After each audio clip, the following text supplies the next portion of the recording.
Muy buenas noches. El día de hoy estamos transmitiendo nuevamente desde Confederación Iberoamericana de Nuestro Señor.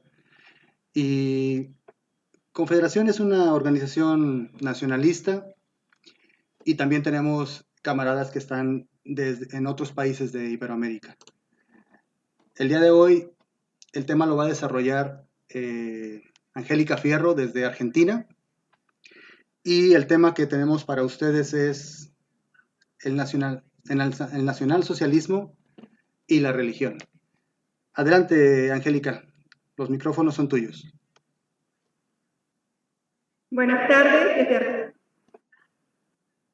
Gracias a todos por estar. ¿Me escuchan bien? Adelante, se escucha un poco cortado, pero adelante. Me ha tocado exponer rígido y delicado cuál es el del socialismo alemán y su relación con la religión. Y cuando hablamos de religión, hacemos referencia a la religión cristiana, especialmente a la religión católica. Y aquí debemos de ser más activos posibles.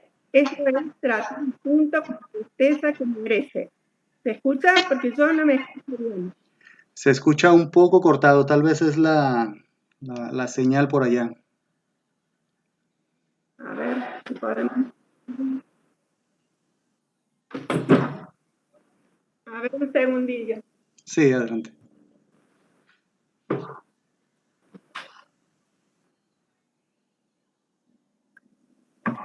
Antes de empezar, le cederé la palabra a un nacional socialista que nunca sintió simpatía por el cristianismo, el señor Alfred Rosenberg, que todos obviamente conocemos.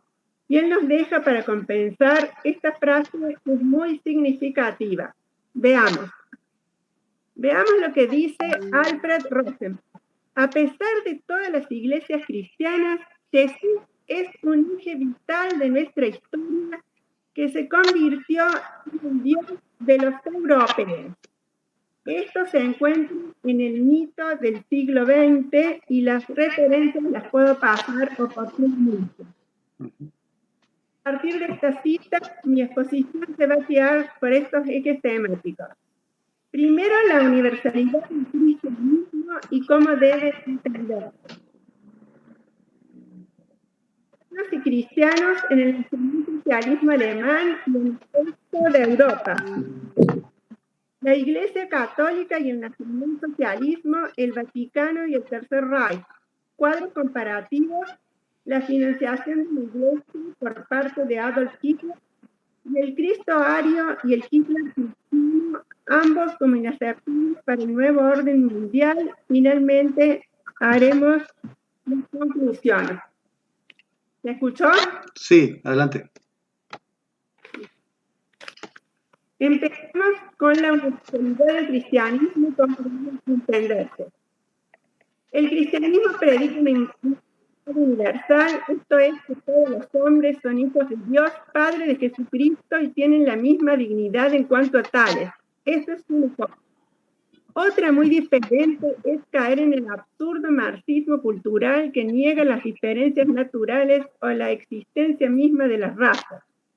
Debemos entender que ser católico no es pensar que la caridad cristiana consiste en permitir pasivamente que sea invadida nuestra tierra, nuestro país, que se destruya nuestra raza, que se avasalle nuestra identidad y actuar medrosamente cuando nuestras naciones son atacadas. Ser católico no es asumir culpas que no tenemos por ser blancos o tener sangre europea, ser heterosexuales o cristianos, o porque nuestros ancestros lo fueron, sentirnos menos que otros o considerar que tenemos que cargar con una deuda eterna con otros pueblos que sabemos que se victimizan permanentemente. Y por último, entendamos que ser católico es perfectamente coherente con cuidar la propia herencia ancestral y respetar la de los demás. Pasamos ahora al punto de paganos y cristianos en el nacionalsocialismo alemán y el resto de Europa. Tenemos acá un fragmento de Jorge Motta, histórico dirigente de las edades, que no voy a leer, pero que les recomiendo que lo lean ustedes. Básicamente lo que nos dice Jorge Mota, muy admirado por Ramón Bau, que no es cristiano, es gnóstico, es que las revistas actuales paganas mienten en un 90% de lo que dicen, a diferencia de otras revistas anteriores. Ustedes lo pueden ver en la imagen que nuestro camarada ha puesto en pantalla. Pero más que escucharlo a Mota, lo escuchemos ahora al canciller, Adolfo Hitler. ¿Y qué es lo que nos dijo Adolfo Hitler? Ya he prohibido estas tonterías firmemente varias veces. Todas estas historias de los lugares de Sphinx, de los solsticios, de la serpiente de Midgard y todo lo que está sacado de los tiempos germánicos primitivos. Después leen a los jóvenes de 15 años a Nietzsche y a través de citas ininteligibles les hablan del superhombre y les dicen que eso han de ser ellos. La referencia está en el texto y puede ser fácilmente comprobado. El nacionalsocialismo fue prácticamente el único movimiento en la Europa del siglo XX entre los que se definían como antimarxistas, antimasones, solidarios, anticomunistas e identitarios y nacionalistas, donde existió la dicotomía cristianos versus paganos y sigue existiendo aún hoy y de manera bastante tajante. No hubo tal cosa en ninguno de sus aliados o simpatizantes que tenían una base doctrinaria con puntos en común, aunque existieran diferencias notables. Ni en el franquismo español, ni en el salazarismo portugués, ni en el falangismo de Primo de Rivera, ni en la Guardia de Hierro del Gran Codreano, ni en la Eslovaquia de Tiso, ni en la Croacia de Pavelic, ni en Hungría, ni en el rexismo belga de De Grelle, ni en la fascista Italia de Mussolini, como así tampoco en movimientos americanos ligados a todos estos, como el justicialismo de Perón en Argentina. En cada uno de estos países, el pueblo católico o cristiano ortodoxo era religiosamente homogéneo. Pensar en divisiones paganas en el falangismo español es inconcebible. Igual en los otros. Pretender que hubiera paganos dentro de las líneas del salazarismo portugués provoca risa. No existieron. Quizás las hubo en algunos movimientos, pero nunca llegaron a tener la importancia que se adquirieron en la Alemania de Hitler. Tal vez porque, como se señaló, en cada uno de estos países la religión cristiana era prácticamente unánime y practicada con devoción y heroísmo. España tenía cientos de años de catolicismo defendido a muerte. Portugal lo mismo. Eslovaquia y Croacia eran igualmente cristianas. Todos los integrantes de los movimientos identitarios europeos o los partidarios de los regímenes de los estados aliados de Hitler, dentro de cada una de sus filas, eran cristianos prácticamente sin reservas, sin divisiones, sin que hubiera conflicto en ello. El cristianismo estaba en sus símbolos, en sus discursos y en sus bases. ¿Me escuchan? Sí. ¿Hola? ¿Me escuchan? Sí. Sí. Continúa. En todos los países, en Croacia, Eslovaquia, España, Portugal, Bélgica, Italia, Rumania, había también rojos, ateos, comunistas, masones, pero no estaban dentro de las propias estructuras de los movimientos o partidos nacionalistas, sino justamente en los contrarios. Eran los adversarios. Durante la Guerra Civil Española, los nacionales fueron siempre cristianos, los republicanos ateos o al menos anticlericales, anticatólicos. Y si había algún católico, no representaba la generalidad y ciertamente se trataba de algún católico de nombre y nada más. Sabemos la locura homicida de los comunistas contra feligreses, monjas, monjes y sacerdotes no tuvo límites. La carnicería fue atroz. Los fusilamientos por ir a misa, por tener un hábito, por defender una iglesia, estuvieron a la orden del día y fueron miles y miles. Pero nada menguó el heroísmo de los españoles para enfrentar y vencer al marxismo incrédulo y odiador de la religión que amenazaba con destrozar su patria.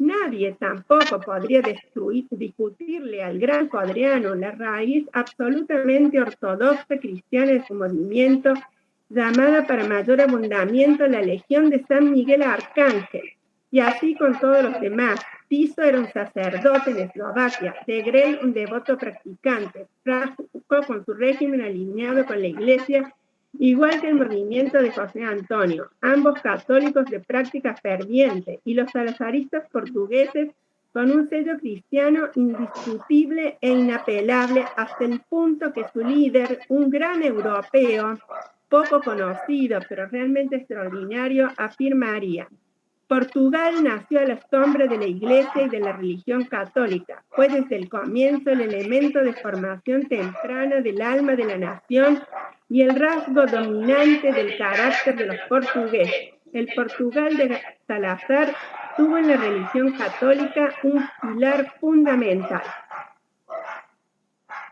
¿Por qué entonces se dio la existencia de una corriente pagana importante en la Alemania durante el Tercer Reich y no en los otros? Lo cierto es que Alemania era, dentro de todos, el único país partido religiosamente con luchas enconadas durante siglos entre católicos y protestantes. Ninguno de los otros había tenido un Lutero que dividiera la población en dos, en bandos furiosamente enfrentados. La existencia de paganos en Alemania probablemente se debió a la decepción que les ocasionaba a algunas la existencia de un credo por cuya causa la nación estaba enemistada, norte versus sur, aunque la rivalidad se había menguado mucho para el tiempo del advenimiento del nacionalsocialismo. Esta podría ser una interpretación, no digo que sea la única. No obstante, es indudable que la llegada de Hitler al poder, Alemania católica o luterana era cristiana casi enteramente. Y lo incuestionable es que esa Alemania cristiana nunca traicionó su Führer, ni mostró ninguna debilidad durante la contienda, y mucho menos había dejado de ser de etnia germánica. El cristianismo, pese a lo que digan los paganos, no trajo ningún cambio racial en el país. Al contrario, el pueblo alemán, romano o luterano no cedió y cerró las filas delante de sus jefes, alrededor de su jefe. El cristianismo no lo había debilitado, lo había fortalecido. ¿Se me escucha? ¿Me escuchan? Sí, sí. ¿Pregunta? No, adelante. Muy bien. Actualmente en Occidente, tanto cristianos como paganos sufren divisiones internas, una confusión terrible, una enorme desorientación. Los católicos son víctimas de la desastrosa conducción de la Iglesia, más bien del Vaticano, que ha venido de mal en peor desde el Concilio Vaticano II, acontecimiento nefasto. Los protestantes en muchos casos fueron o son captados por sectas sionistas, lo cual es devastador. Los paganos no aciertan a definirse, en la mayoría de los casos ni encuentran puntos comunes entre ellos. Algunos se dicen gnósticos, cuando en realidad el gnosticismo poco tiene que ver con el paganismo original y es más bien una derivación del cristianismo primitivo, haciendo alusión a Jesucristo en varias de sus corrientes. Otros sí honran a antiguas divinidades griegas o nórdicas, otros son sencillamente panteístas, ateos o agnósticos, otros imaginan que hay un Dios personal, pero alegan que no se trata del Dios cristiano. En suma, Europa y sus herederos fuera del viejo continente viven una crisis espiritual sin precedentes, de la que saldrá por el amor que tengan sus hijos por ella, aunque lleve mucho, pero mucho tiempo. Pasamos al tercer punto, que es la Iglesia Católica y el nacionalsocialismo, el Vaticano y el Tercer Reich. Hay un tema que es muy explotado por la prensa actual, que es el de la relación entre la Iglesia Católica y el Tercer Reich, con enfrentamientos, acusaciones, justificaciones varias, etc. Ciertamente es un tema sensible porque hay muchos de esta religión en el mundo y porque Europa en gran parte respondía a ese credo cuando aconteció la Segunda Guerra Mundial. La interpretación de la relación entre la Iglesia y la Alemania de Hitler dependerá de la posición de cada uno, pero es un tema mucho más influido por la política y por los intereses que por el deseo de llegar a una verdad objetiva. No obstante, es claro que para entender este tema bastante complejo tenemos que separar las siguientes cuestiones que, aunque no parezca, están totalmente diferenciadas.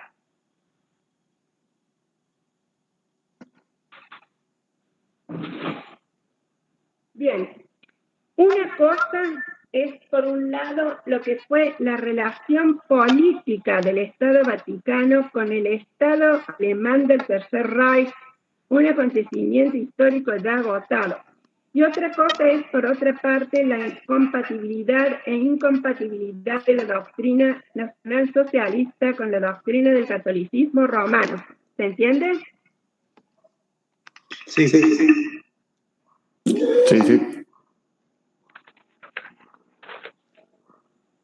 También hay que entender que una cosa es la relación histórica entre la Iglesia Católica y la Alemania Nacional Socialista y otra muy diferente, la perspectiva histórica que tienen de esa relación el Vaticano actual, el nuevo orden mundial, los paganos, los cristianos y el judaísmo. La primera es objetiva, ya históricamente concluida, y la segunda es subjetiva. Voy a dar un ejemplo aquí. En Argentina tuvimos un presidente justicialista cuya doctrina es totalmente cristiana, pero este presidente se peleó con la jerarquía eclesiástica. La pelea fue política, pero a nadie se le ocurriría pensar que había incompatibilidad entre la doctrina justicialista y la doctrina cristiana. Es decir, Perón se enfrentó a los jerarcas de la Iglesia, pero no tuvo nada que ver acá el hecho de la doctrina justicialista con lo que nos enseña el magisterio de la Iglesia. Es decir, en este caso no hubo contradicción. No sé si soy clara. Sí. Bueno, pasamos al punto 4 y los cuadros comparativos. Si es tan amable el camarada de escribirlo. Listo. Los cuadros comparativos han sido hechos de la manera más objetiva posible. Ustedes pueden apreciarlo. Tenemos primero la Iglesia preconciliar, segundo el nacionalsocialismo y las coincidencias, si son parciales, totales o si directamente no hay coincidencia. El aborto, la Iglesia está siempre en contra, y el nacionalsocialismo, si el niño es sano, y si hay anomalías graves, está a favor. Es decir, hay una coincidencia parcial. De todos modos, el nacionalsocialismo, para llegar a un aborto, tiene que tener el niño una incapacidad extrema. La ideología de género, en ambos casos, la Iglesia y el nacionalsocialismo están en contra, la homosexualidad, en ambos casos, están en contra, en el marxismo, en ambos casos, están en contra, la masonería, en ambos casos, están en contra, porque son enemigos irreconciliables. El feminismo radical, están ambos en contra, el patriotismo, están a favor, ambos, pero sin odiar a otras razas o pueblos, es decir, sin que se tergiverse. Es mentira lo que nos dicen a nosotros que el nacionalsocialismo odiaba a otras razas o pueblos. Eso no fue así. De hecho, para el Tercer Reich pelearon gente de toda raza y de toda religión. Siguiendo con nuestro cuadro, pasamos al tema del racialismo. La Iglesia no está en contra del racialismo por deber de patriotismo. El nacionalsocialismo sabe que es 100% favorable, pero la Iglesia no acepta que se tergiverse, se desnaturalice o se exagere. La usura, ambos están totalmente en contra. El judaísmo, más bien el sionismo, en ambos casos han sido enemigos. La economía, la doctrina social de la Iglesia es bastante similar a la doctrina nacional socialista. En ningún caso están a favor de la lucha de clases. La familia tradicional, en ambos casos, está avalada y protegida. En incentivar a tener hijos siempre se está a favor. La eutanasia, la Iglesia Católica está en contra, pero no acepta el encarnizamiento terapéutico. El nacionalsocialismo es favorable. Este es un tema álgido que habría que tocarlo en más profundidad. En el caso de la eugenesia, la Iglesia Católica está en contra, el nacionalsocialismo es favorable, pero como todo, hay puntos en contacto que se podrán hablar o discutir después. Y la pena de muerte para la Iglesia Católica es una decisión del Estado, no está en contra. Por supuesto que no estamos hablando de Bergoglio ni de los postconcilios, sino de los preconcilios. Y en el caso del nacionalsocialismo, la pena de muerte es favorable. ¿Vamos hasta ahí? Sí, muy bien hasta ahí. Sí. Pasamos a algunos puntos controvertidos como el aborto. Vamos a tratar de ser breves. Sabemos que el aborto es radicalmente rechazado por la Iglesia en todas circunstancias. En la actualidad, las filiales de aborto más activas son judías. Esto es porque desde el punto de vista talmúdico, digamos que hasta que el momento que la cabeza del niño no haya salido al mundo, no es llamado nefret, es decir, no ha tomado alma humana y por lo tanto es un feto no nacido y no es considerado un ser viviente hasta el momento del nacimiento. Es decir, que el punto de vista del judaísmo talmúdico sobre el aborto es bastante inquietante, ya que si el feto no es considerado un ser viviente hasta el nacimiento, eso solo significa que no hay ningún problema con la práctica del aborto en ninguna etapa del embarazo. A continuación, hay una lista de filiales judías en relación al aborto, que son 16 en total. Vamos a mencionar algunas: el American Jewish Committee, American Jewish Congress, la Rabbinic Right Women, Central Conference of American Rabbi Reform, Federation of Reconstructive Congregation, etcétera, etcétera. Después se las puedo pasar punto por punto. La doctrina nacionalsocialista acepta la aplicación del aborto, sí, pero únicamente en los siguientes casos. Cuando hay riesgo de vida para la madre, es decir, no cuando la madre está enferma, sino cuando hay riesgo de vida. Cuando existe evidencia de una deformidad, malformaciones congénitas o enfermedades hereditarias que fueran gravísimas, en caso de que tal dolencia no represente una pérdida significativa de la calidad de vida y una carga innecesaria para la economía familiar, se opta por la esterilización obligatoria detrás del nacimiento. Por lo tanto, para el nacionalsocialismo no es justificable la aplicación del aborto en los siguientes casos: por motivos socioeconómicos, por irresponsabilidad de los padres o por violación sexual, exceptuando los casos en que el agresor sea de raza no alta. Como podemos ver, hay una diferencia abismal entre lo que es el aborto en el nacionalsocialismo, aun cuando nosotros como católicos podemos objetar esta visión, y lo que es el festival de abortos que tenemos en la actualidad, que incluso se considera que matar un hijo es derecho de una mujer. Para el nacionalsocialismo alemán, una mujer que mataba un hijo sano estaba expuesta a la pena capital, al igual que estaba expuesto el médico que practicaba el asesinato. ¿Me siguen? ¿Ok? Sí. Ok. Sí. Bueno, pasamos al tema de la raza, y para abordar el tema de la raza vamos a hablar de la encíclica Miteinander Source. La encíclica es el caballito de batalla de los paganos y católicos anti-NS para alegar el supuesto anticatolicismo del nacionalsocialismo alemán. Sin embargo, habría que hacer algunas puntualizaciones muy importantes. Primero hay que decir que Hitler no fue ningún filósofo, ni se lanzó a reformador religioso, ni cosa por el estilo. Adolfo Hitler fue un político interesado en la grandeza de su país y de su raza. Esto no es ningún secreto y él mismo lo dijo. Las doctrinas e instituciones religiosas de un pueblo debe respetarlas el caudillo político como inviolables. De lo contrario, debe renunciar a ser político y a convertirse en reformador si es que para ello tiene capacidad.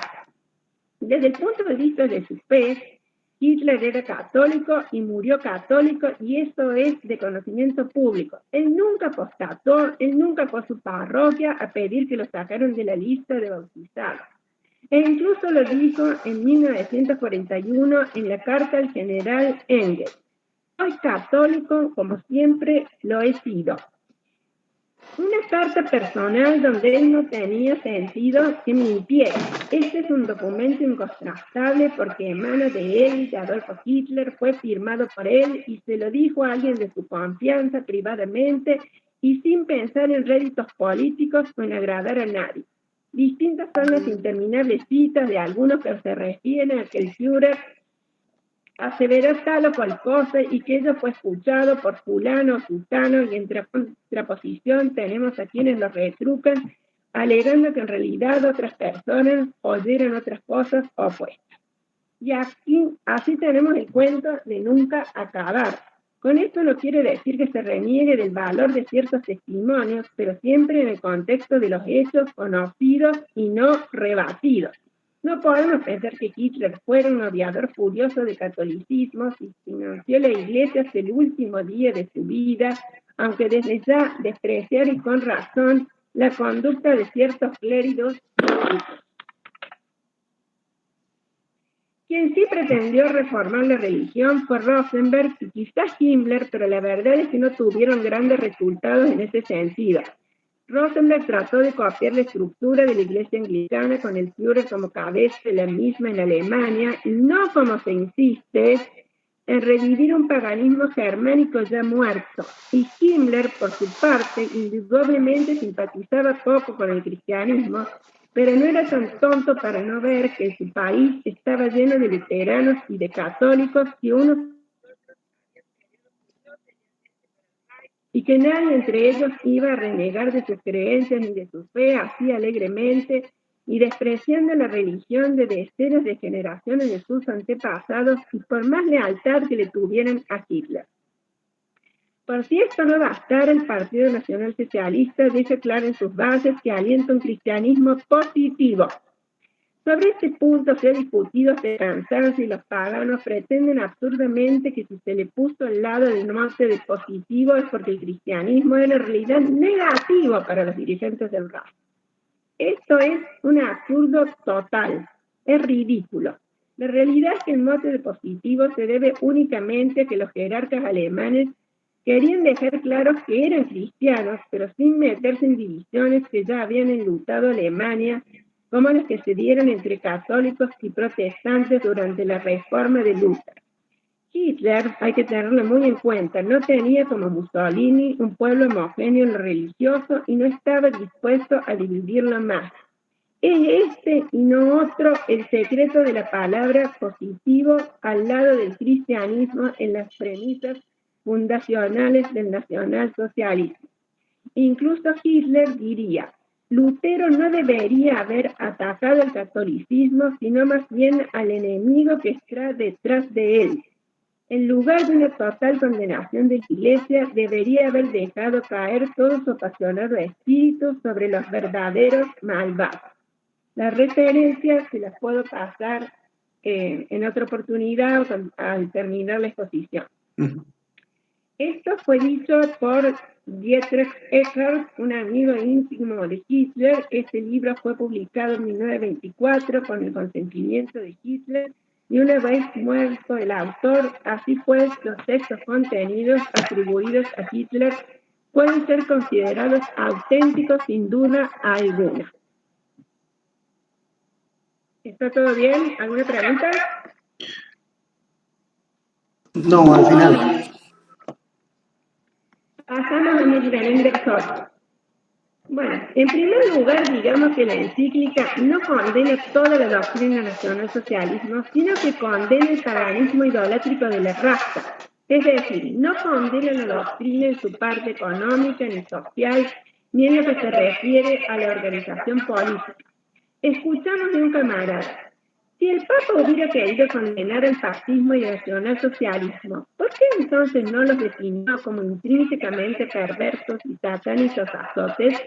¿Por qué no envió una encíclica o bula dirigida a toda la Iglesia y no solamente a la Iglesia en Alemania e Italia? En Italia tocó la encíclica Non Abbiamo Bisogno, respectivamente.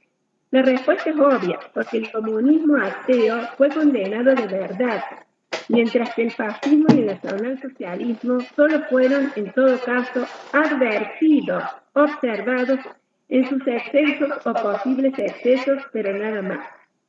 Al fascismo y al nacionalsocialismo apenas se los criticó en ciertas derivaciones de sus prácticas políticas, mientras que a las mayorías se las elogió porque esos gobiernos defendieron a la Iglesia, pero nunca se los condenó como tales, nunca se los condenó como ideologías políticas que eran, nunca se los excluyó de la posibilidad dentro de los sistemas políticos cristianos. En cambio, sí se lo condenó al comunismo ateo explícitamente y de manera universal en Cura Politici Muneris y Divini Redemptoris. En segundo lugar, hay que decir que la encíclica es del año 37 y para el año 1945 ya viene el nacionalsocialismo una marcada evolución respecto del concepto y de la construcción de la raza. Al respecto hay un trabajo fundamental de un chileno que es la familia racial eurocoide en su último parágrafo, Etapas de la teoría racial nacional socialista, que recomiendo. Por si fuera poco, en la encíclica no se menciona el nacionalsocialismo e incluso quienes la toman como base para propugnar una incompatibilidad entre la doctrina católica y el nacionalsocialismo reconocen que fue una encíclica dirigida únicamente al pueblo alemán y que deja abierta la posibilidad de tratos con el gobierno del Reich. De Joes, entonces, que si deja abierta la posibilidad de acuerdos, es que el nacionalsocialismo en sí mismo no es intrínsecamente perverso, sino que solo tiene algunas cuestiones que es preciso corregir, como de hecho ocurrió más tarde. A esto hay que sumarle que ningún sacerdote ni pastor protestante fue molestado en su fe, como así tampoco ningún católico o luterano, salvo que estuviera conspirando contra el régimen, pero eso ya es algo muy diferente. A nadie le importa la religión de los traidores o conspiradores. Son conspiradores y punto. Alemania peleaba en varios frentes. Un botanista traidor igualmente hubiera sido fusilado. Alemania está en guerra y no se podía permitir sabotajes o agachadas en su propio territorio o de su propia gente, independientemente de la religión que practicaba. ¿Estamos? Estamos. Bueno, la financiación de la Iglesia por parte de Adolf Hitler, si pueden poner la foto de don Joaquín Bochaca, porque acá está clarísima. ¿Qué es lo que nos dice don Joaquín? Que de paso esto está en un discurso de Adolfo Hitler del año 1940. En la anticristiana Alemania nazi, las dos iglesias, católica y evangélica, eran las mayores propietarias de bienes inmuebles después del Estado. Hasta el fin de la guerra, el gobierno de Hitler estuvo poniendo a disposición de ambas iglesias cantidades que oscilaron entre 130 y 725 millones de marcos anuales, es decir, más de lo que Franco le daba a la Iglesia Católica. Creemos necesario insistir sobre este punto del pretendido anticristianismo hitleriano, del que no aparece vestigios en Mein Kampf. Nada cristiano debieron encontrar en el nazismo los obispos católicos alemanes cuando el 20 de agosto de 1935, en ocasión de la conferencia de Fulda, enviaron un telegrama al Führer expresándole sus sentimientos de fidelidad y respeto. Lo mismo hicieron los obispos protestantes en enero de 1934. Pasamos al Cristo ario y al Hitler cristiano, ambos inaceptables para el nuevo orden mundial. El Cristo indoeuropeo. Uno de los dogmas inapelables del nuevo orden mundial es que Cristo era semita racialmente y mientras más oscuro mejor. Esto es falso y de falsedad absoluta y lo vamos a demostrar. Antes de cualquier consideración, digamos que nuestro Señor hubiera cumplido excelentemente su misión cualquiera fuese su raza. Es decir, aquí no hay una idea de utilizar este punto para ensalzar a los europeos. No, aquí el problema es más vale marcar por qué el nuevo orden mundial está empecinado en que Jesucristo, en que nuestro Señor Jesucristo no sea ario europeo. No obstante, por eso digo que no podemos conocer que por el plan Kalergi, por los dictados del nuevo orden mundial, hoy es mucho más conveniente un Cristo semita y racialmente oscuro que uno claro y ario, porque de esa manera es indudable que los cristianos serían más accesibles a permitir la invasión que tenemos de razas extrañas a Europa. Sin embargo, la sábana santa, que es auténtica, demuestra con toda claridad el rostro de un Galileo que no eran semitas. Los galileos eran descendientes de griegos, de galos y de asirios y tenían un porcentaje ínfimo de sangre semita. Ahora nos preguntamos, ¿la sábana santa es auténtica? Sí, sí es auténtica, hoy lo podemos afirmar porque se encontró en ella el certificado de defunción de Cristo, algo materialmente imposible de lograr para un supuesto falsificador medieval. Hay un link de un video de YouTube sumamente interesante de una científica italiana que explica el hallazgo del certificado de defunción de Cristo. Esto solo da cuenta de que es imposible negar su autenticidad. Entonces, podemos disentir respecto de cuál fue la raza de Jesucristo, pero a diferencia de lo que nos dicen los jerarcas católicos actuales, no es pecado ni herejía afirmar lo que es evidente para muchos, que era un blanco indoeuropeo. Es totalmente cierto que Cristo en su persona divina asumió su persona humana, pero también es real que en cuanto hombre tenía que pertenecer a una raza determinada, no era un extraterrestre. Y que era ario se deduce también de ciertas verdades históricas y bíblicas. Los antiguos patriarcas israelitas se unieron, según dice la misma escritura, a mujeres no hebreas. Ejemplo, David a una aria, una hechita, Moisés a una midianita, José a una egipcia, también aria. Por eso no es alocado pensar que muchos otros hicieron lo mismo. Por eso, en los tiempos de Jesús, las 12 tribus ya tenían una enorme mezcla, hititas, griegos, galos, y eso se veía especialmente en Nazaret. Evidentemente, la cosmovisión de Cristo chocó frontalmente y desde el primer momento con el cerrado fariseísmo de los judíos semitas. Ellos incluso lo despreciaban por ser Galileo. Galileo, lugar donde era oriunda la Santísima Virgen, Bethesda Galilea, la llama Lucas, era considerada tierra de paganos. Algunos dicen tierra de galos, sin judíos semitas por las sucesivas repoblaciones. Bochaca lo explica claramente en el mito del judaísmo de Cristo. El Evangelio de Mateo es claro en el relato de la pasión. Los judíos no consideraron a Cristo como uno de ellos, pero sí a Barrabás, a quienes salvaron de ser crucificados. Un camarada especialista en fenotipo me dijo que el rostro de la sábana santa es un Heldig Nord. Hay expresiones en la Biblia que dan cuenta de que los judíos no lo venían bien a nuestro Señor por ser Galileo. Una frase paradigmática es: ¿puede algo bueno salir de Nazaret? En el Evangelio de Juan 1, 45, 46. El INRE fue una provocación de Ponce Pilatos porque era inaceptable para los judíos semitas que un Galileo, un nazareno, fuera su rey.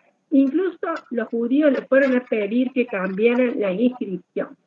Recomiendo calurosamente la lectura del libro Jesucristo, Príncipe Hiperbóreo de Lucas Carena. Es una verdadera joyita histórica y por el análisis que hace. Finalmente, la Iglesia ni una sola vez, ni en la Biblia, ni en el magisterio, ni en la doctrina, ha sostenido que Cristo fuera semita racialmente. Que haya tenido semitas antepasados no significa mucho. Un antepasado de 28 generaciones atrás es uno entre 250 millones. Muchos italianos del norte tienen ancestros mongoles, no significa que ellos lo sean. Abajo hay una imagen del ícono de Cristo y la reproducción del rostro de la sábana santa que da cuenta de una similitud asombrosa. Podemos ver las mismas facciones, el mismo largo del rostro, etcétera, etcétera. Allí claramente no vemos un hombre semita. Pasamos al otro tema controversial que es el Hitler cristiano. Bueno, sabemos que Hitler para el nuevo orden mundial y para el sistema definitivamente no puede ser cristiano. A Hitler hay que venderlo como un pagano furibundo, rodeado de runas, o mejor aún, como un ateo feroz que engaña a su pueblo sobre su verdadero sentir religioso.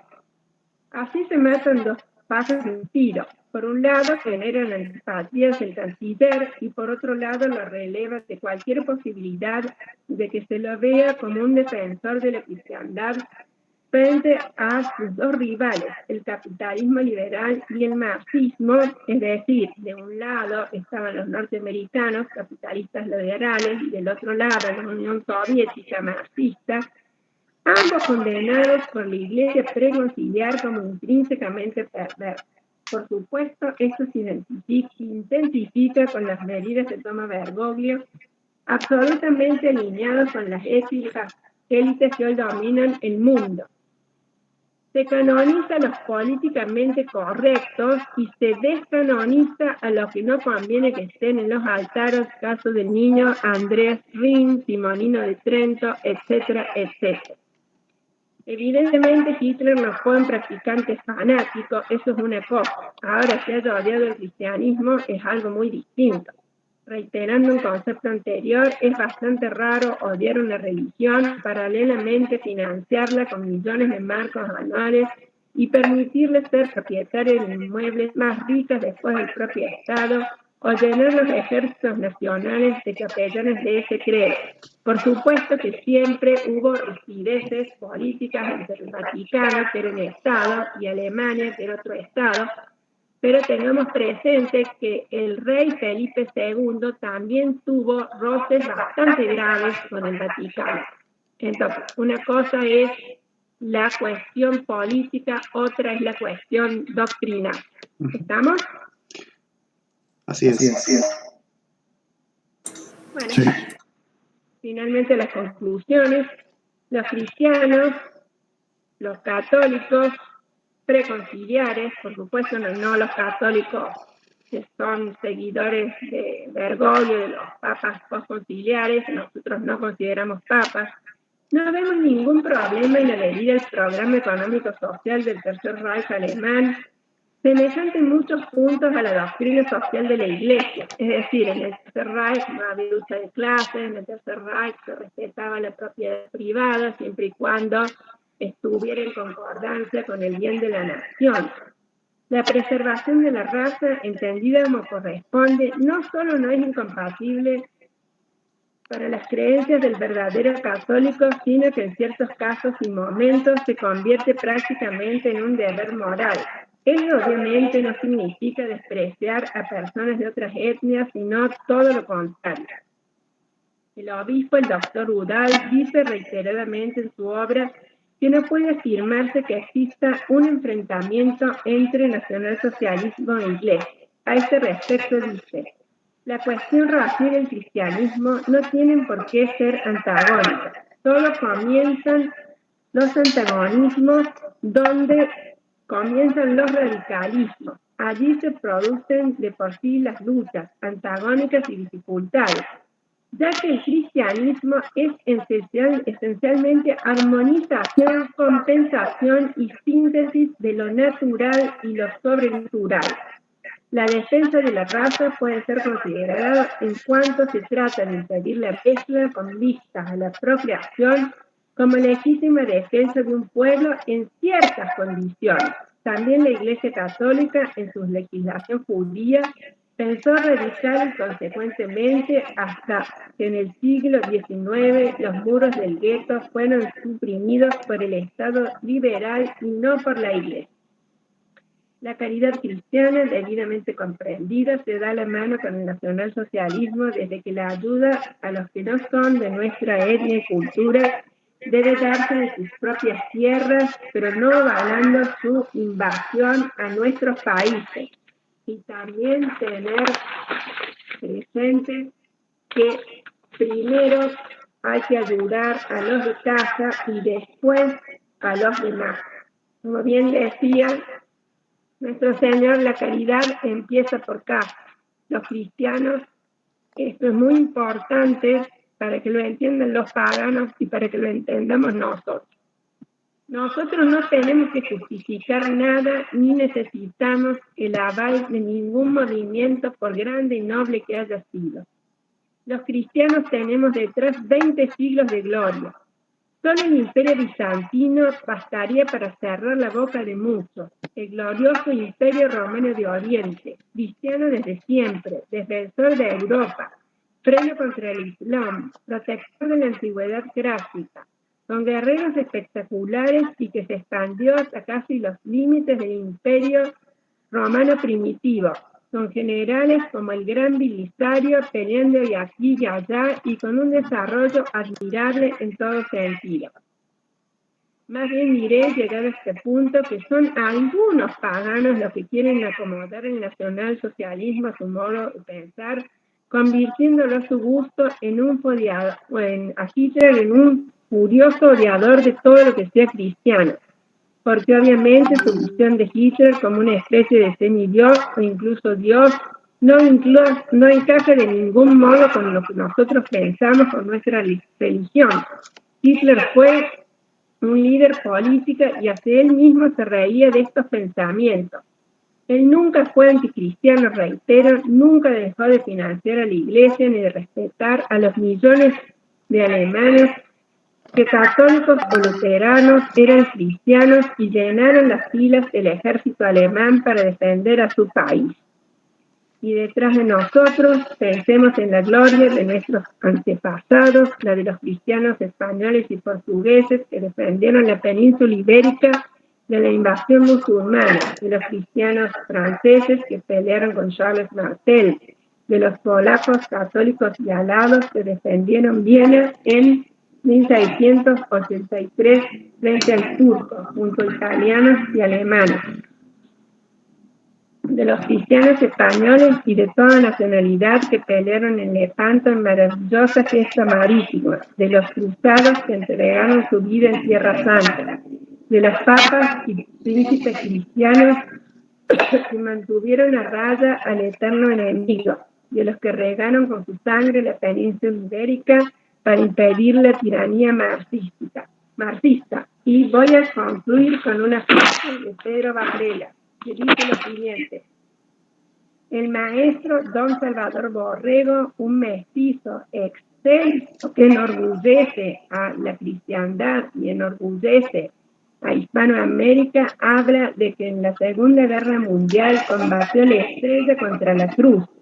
Los carros de combate Sherman norteamericanos llevaban una estrella de 5 puntas y los carros de combate soviéticos llevaban otra estrella de 5 puntas idéntica a la norteamericana. Una era roja y la otra era plateada.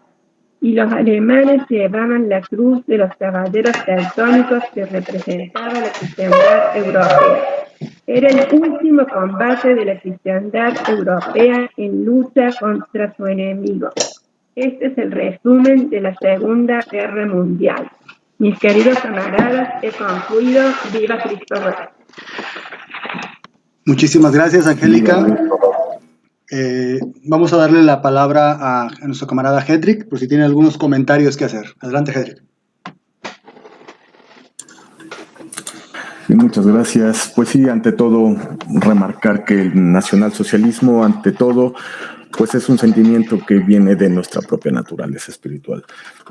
Es decir, por cuestión básica, Ya saben, incluso vamos a ir más atrás para que se entienda esto. Un animal en su estado natural, ¿qué es lo primero que va a buscar, ¿no? Obviamente alimento, casa, su territorio, su familia, etcétera, ¿no? Bueno, en el hombre no tiene por qué ser tan diferente en el sentido más material y natural de su esencia, ¿no? Su primera aspiración va a ser buscar pues un refugio para sí mismo, su familia, sus seres queridos, asegurar la primacía de su cultura, de sus costumbres y pues como también somos seres espirituales, nuestra búsqueda y nuestra necesidad espiritual siempre va a estar en establecernos dentro de la tradición, así de sencillo. Es decir, no solamente el nacionalsocialismo representa todo aquel sentimiento y necesidades naturales que tenemos per se, sino que también envuelve en sí las necesidades espirituales, religiosas que todo ser en algún momento de su vida madura busca para ligarse precisamente con su creador. De eso se trata, ¿no? De ese conocimiento interior que se puede revitalizar a través del rito religioso.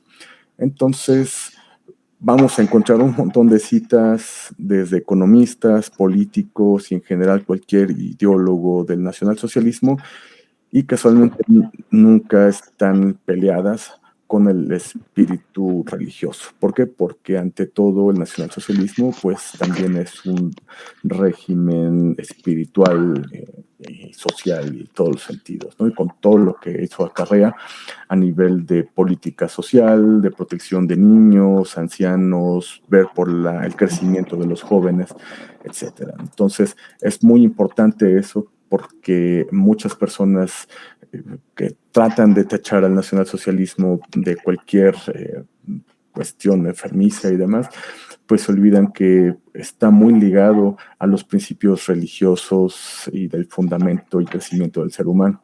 De hecho, desde ahí que viene su enojo y buscan agredir al nacionalsocialismo porque saben que una de sus banderas principales es el crecimiento espiritual. Y entonces, pues no hay nada más odioso para ahora el posmodernismo y antes la nueva era y antes el modernismo y así toda clase de herejías, pues que un hombre fuerte, ¿no? Que una concepción que busque la liberación económica, política, social y obviamente religiosa, porque simplemente porque ellos son el enemigo, ¿no?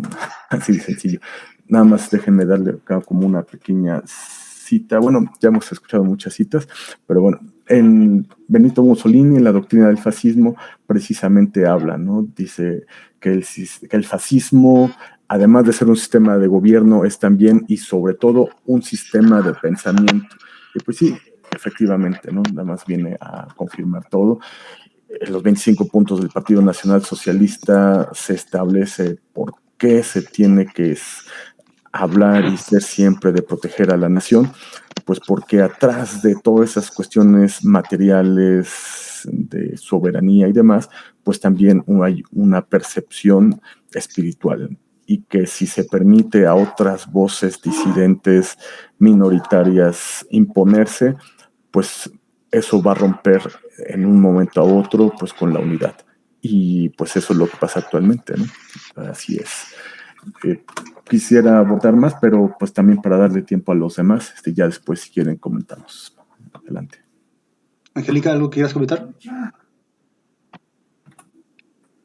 Estoy de acuerdo con lo que dice el camarada en términos generales. En definitiva, lo que él apunta es que no hay una incompatibilidad entre nacionalsocialismo y religión, que es lo que he tratado de exponer a lo largo de mi discurso, de mi trabajo. Igualmente, lo que sí es real es que justamente en ese sentido es que el nuevo orden mundial tergiversa el nacionalsocialismo, como dije, trata de venderlo a Hitler como un ateo, un pagano curioso, un odiador de la religión cristiana y católica, y nosotros sabemos que eso es absolutamente falso.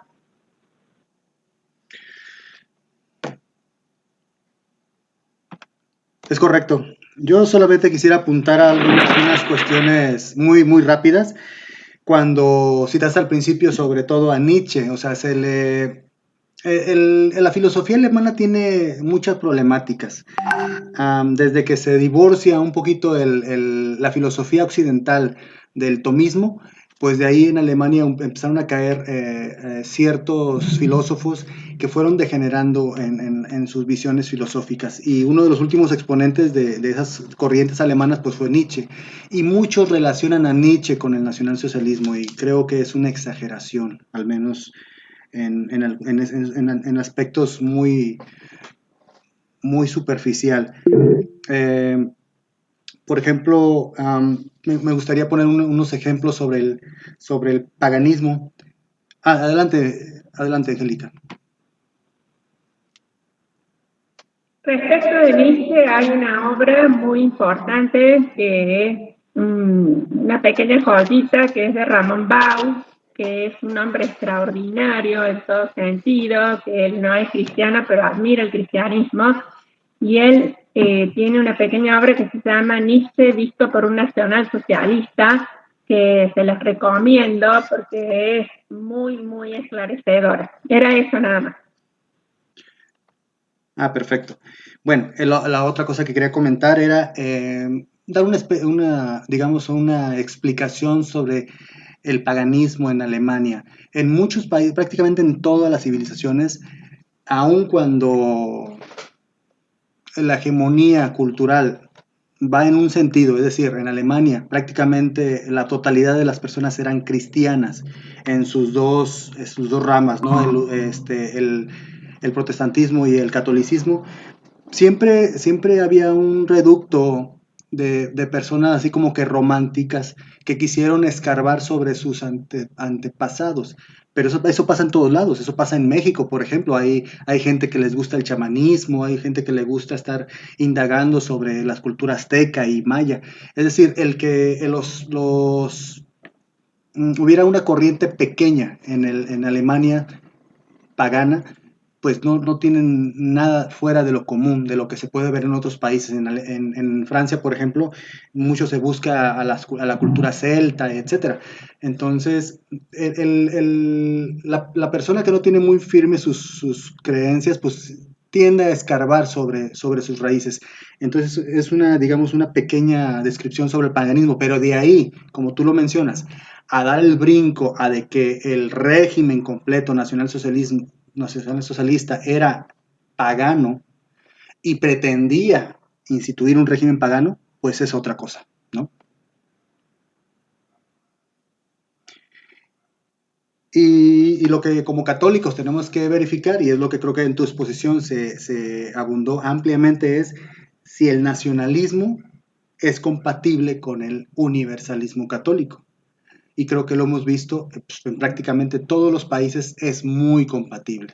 Es muy compatible, de hecho, en el catecismo se dice que tienes que ser honorable y cuidar a tu patria, ¿sale? Pero así como también estamos nosotros, digamos, dándole el respeto a la patria celestial, ¿no? A lo que podemos abarcar hacia más arriba. Adelante, Angélica.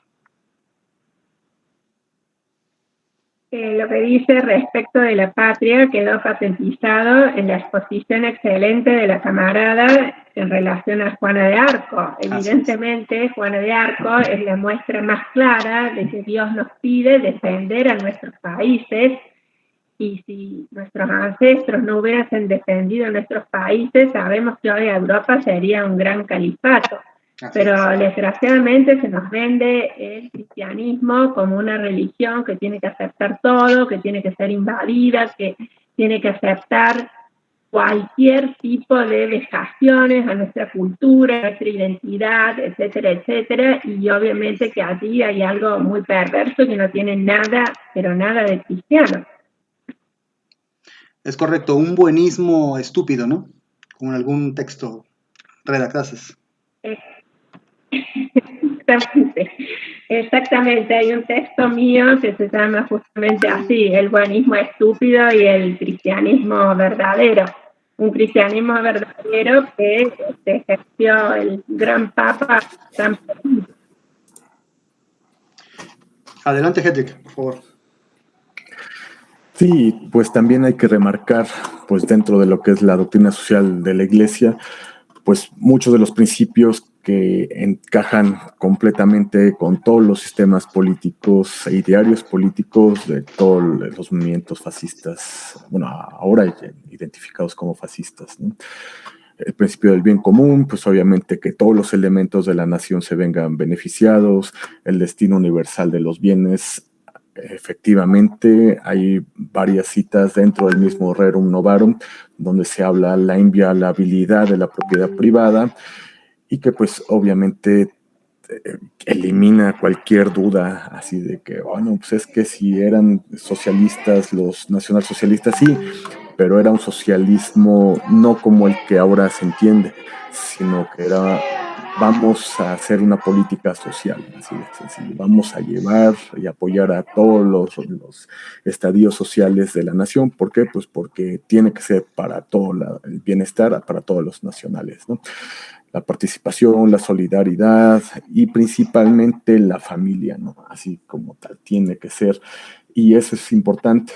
Tanto la religión católica como todos los fascismos siempre van a dar una gran importancia a la familia, simplemente porque es el principal núcleo y para algunos sería la principal arma del elemento nacionalista. ¿Por qué? Pues porque ahí se establecen los valores, ¿no? Ahí el niño aprende lo que es ser padre, ¿no? Lo que es ser buen amigo, la benevolencia, el amor de la madre, los principios, la lealtad, todo eso se ve en la familia, ¿no? Y obviamente entendiendo que es una familia religiosa, una familia que tiene buenos principios, buena ética, etcétera, ¿no? Sin caer precisamente en ese buenismo absurdo que bien apuntas, en el cual pues sí, vamos a abrazar a todos, ¿no? Y vamos a amar a todos, aunque pues ellos sean los que están destruyéndonos y demás, ¿no? O sea, eso es absurdo.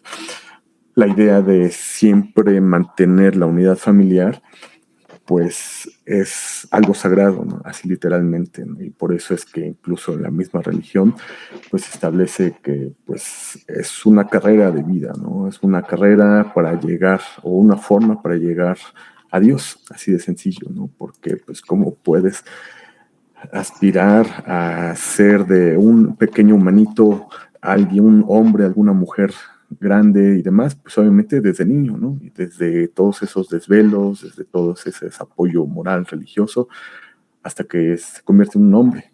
Y eso es tarea pues, de los padres, ¿no? Entonces, pues qué más grande y qué más santo puede ser eso, más que, pues, o sea, pues eso mismo, ¿no? O sea, nada más hay de dos, ¿no? O te entregas completamente a la carrera dentro de la iglesia, o la otra forma, pues es ten una vida santa y haz una familia santa, ¿no? Y así de sencillo, eso es fundamental. Voy a abundar un poco sobre la segunda palabra del nacionalsocialismo, sobre el socialismo, que a veces muchos relacionan con el comunismo marxista y no tienen nada que ver. Es decir, recordemos que antes de que Marx y Engels definieran en su manifiesto comunista, ya había habido varios intentos de socialismo, de mejora de las capas sociales.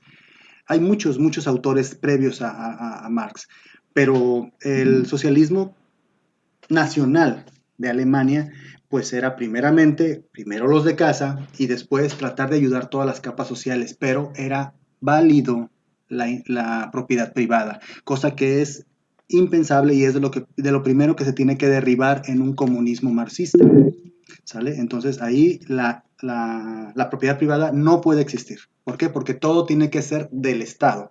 El resto de población, la capa social, tendrá que ser un instrumento más para seguir elaborando productos. Adelante, Angélica. Bien, lo último que quería señalar es la radical diferencia entre el comunismo marxista y el nacionalsocialismo. Perdón, es que el nacionalsocialismo justamente valora y reivindica lo que uno es en particular, lo que cada persona es. Es decir, valora su familia, su raza, sus tradiciones, su pueblo, todo lo que uno es intrínsecamente. En cambio, para el marxismo todos esos son factores de opresión y por tanto despreciables. Para el marxismo lo único que le importa es si tú eres obrero, chino, negro, alemán, francés o lo que fuera, tienes que unirte a los otros obreros, renegar de todo lo que tú eres, tus ancestros, de tu religión, de tus tradiciones, y tener solidaridad con esos obreros en contra de los patrones, que también son patrones independientemente de su raza y de su nacionalidad. Es decir, el marxismo nos lleva a renegar de nosotros mismos, y esa es la diferencia radical con el nacionalsocialismo alemán, y por lo tanto nunca pueden ponerse a la par. Eso es lo que más quería señalar. Perfectamente. Y por último también me gustaría hacer unos comentarios sobre lo que en tu exposición dijiste, que en la Alemania socialista no había lo que se puede decir un racismo tipo americano. La prueba de ello es los vestigios cinematográficos que tenemos de las Olimpiadas de 1938, donde no hubo una prohibición expresa sobre que pudieran correr o no correr negros. De hecho, el campeón Jesse Owens de Estados Unidos pues, fue ovacionado por el público alemán. Fue aplaudido. Sus mismos compañeros atletas alemanes tuvieron una amistad muy interesante. Él mismo en sus memorias reconoce que fue muy, muy bien recibido por el pueblo alemán. Entonces, no había un racismo como tal, había un racialismo en el sentido de que del cuidado de la raza blanca, del cuidado de cada una de las razas en el mundo, porque cada una tiene un especial sentido, una especial habilidades muy específicas, ¿sale? Entonces, y por otro lado quería comentar también cómo relacionas y conectas muy bien la tendencia del aborto actual con la enseñanza del Talmud, ¿sale? Y completamente en contra de la cosmovisión católica, ¿sí? Porque en la cosmovisión católica nuestros más preciados valores refieren a la Virgen María encinta, embarazada, ¿sale? En la propia Virgen de Guadalupe está encinta, ¿sale? Entonces, para la cosmovisión talmúdica, pues no hay nada ahí, ¿no? No hay un ser vivo ahí todavía dentro. Adelante. Sí.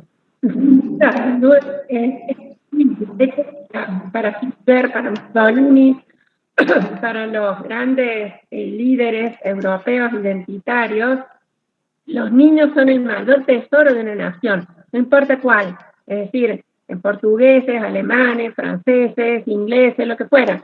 Los niños son el mayor tesoro que tenemos porque son nuestra continuidad. Y fíjense en la perversidad del mundo moderno, que se ha degradado de tal manera que considera que es un derecho de la madre asesinar a su hijo. Uh-huh. Y otra cosa gravísima, ¿me entender? Es que el padre no tiene la más mínima participación en esta decisión. Es decir, el padre no puede defender a su hijo, ni siquiera puede enterarse que la madre lo quiere asesinar o pretende asesinarlo, para este mundo putrefacto que lamentablemente estamos viviendo y del que solo vamos a salir con oración y con fe y con esperanza en nuestro Señor Jesucristo. Es correcto.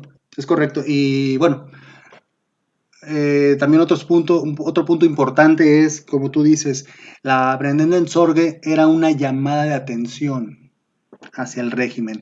Había cierta información que le causaba ruido y por lo tanto fue una llamada de atención. Pero como tú mencionas, no fue una condena como sí la hubo en el siglo XIX hacia el liberalismo y hacia el comunismo ateo.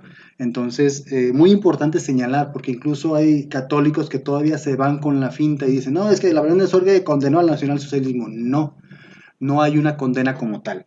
y en eso se me hizo muy interesante cómo lo que tú mencionas. ¿Quieres comentar algo, Mirna, por ahí?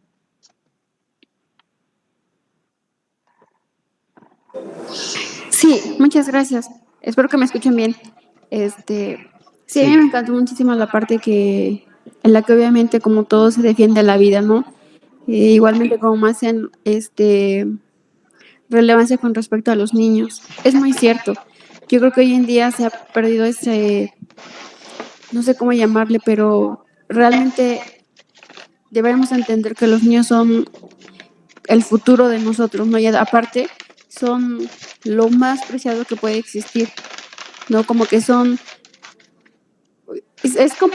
como pequeños, son seres muy pequeños, pero tan inocentes y también tan llenos de cosas tan maravillosas que realmente cuando hacen alusión ahora a lo que es el aborto y todo eso, realmente ya no sé en qué punto hemos perdido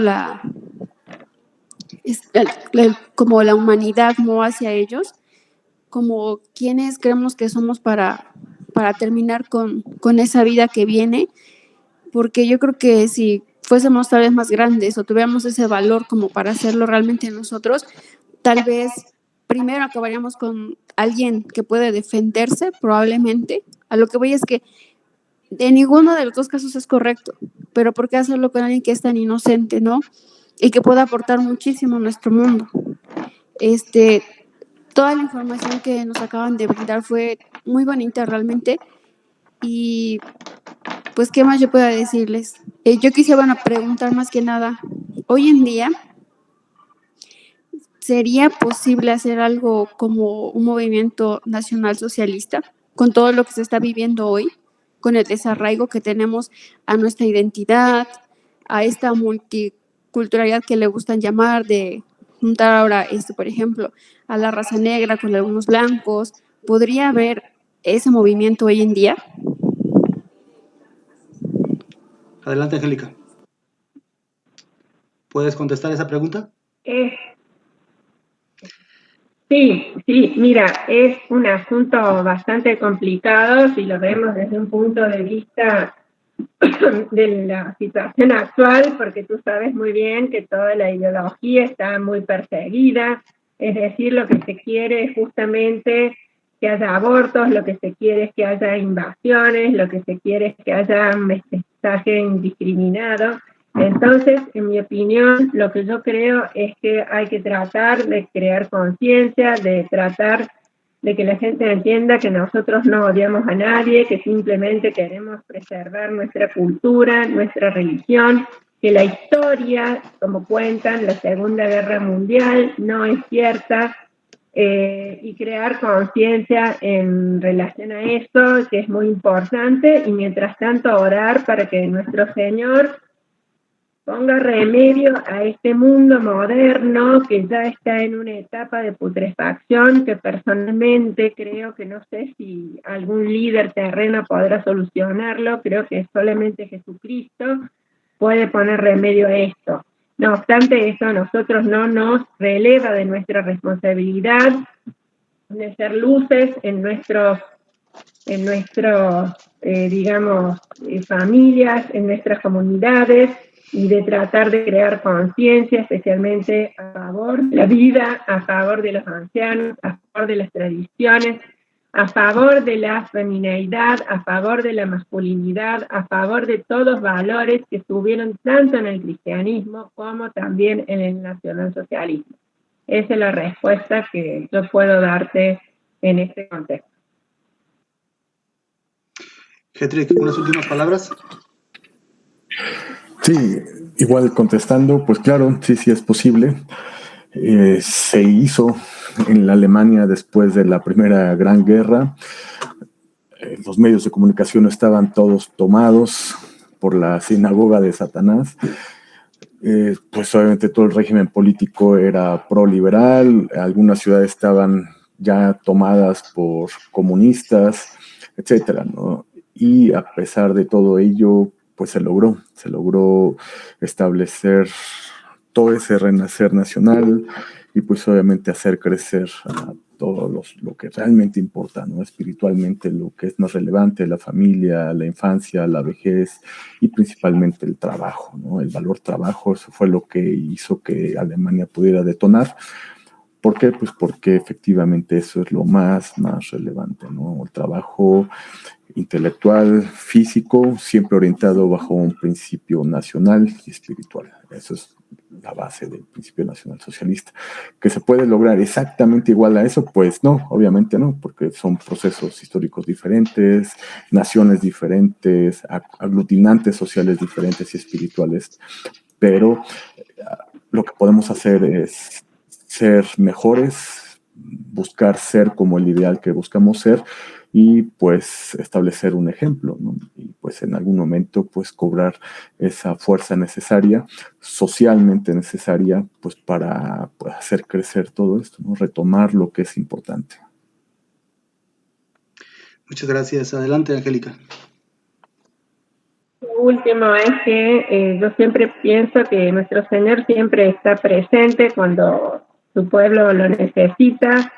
Mandó a un Mussolini, que sabemos que Mussolini había sido un marxista, mandó a un Hitler, que Hitler era un vagabundo prácticamente cuando lo despidieron de la Escuela de Arte, mandó a un San Pío V, que fue el que enfrentó a los islámicos en Lepanto. Entonces nosotros también tenemos que confiar en él y, como dijo el camarada, ser mejores, vivir conforme a nuestros ideales, ser coherentes, que es algo que los rojos nunca son, porque son absolutamente incoherentes, y no nos vamos a detener en eso, pero podemos darnos cuenta de que es así, ser coherentes y, en fin, dar testimonio y sobre todo rezar y confiar en nuestro Señor, que por algo es nuestro Dios y por algo nos ha redimido.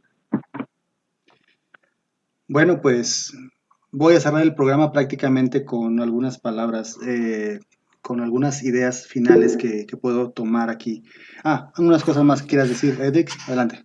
Sí, solamente una cita de Alfredo Rosenberg que dice: toda visión del mundo es exactamente tan fuerte como la voluntad de sus portadores de defenderla. A esto extra yo agregaría, pues, y para completar lo que dice la camarada, pues la venida del Señor, obviamente, ¿no? Pues eso es lo ideal. Pues muchas gracias. Adelante.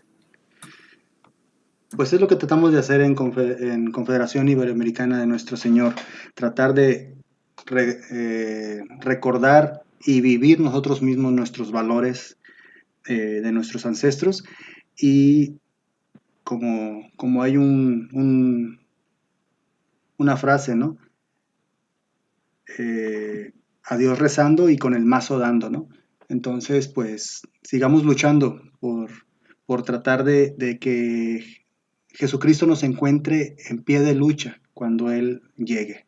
Sigamos rezando y sigamos trabajando por la salvación de las almas y por Cristo Rey. Que viva Cristo Rey. ¡Viva! Que viva Cristo Rey. ¡Que viva Cristo Rey!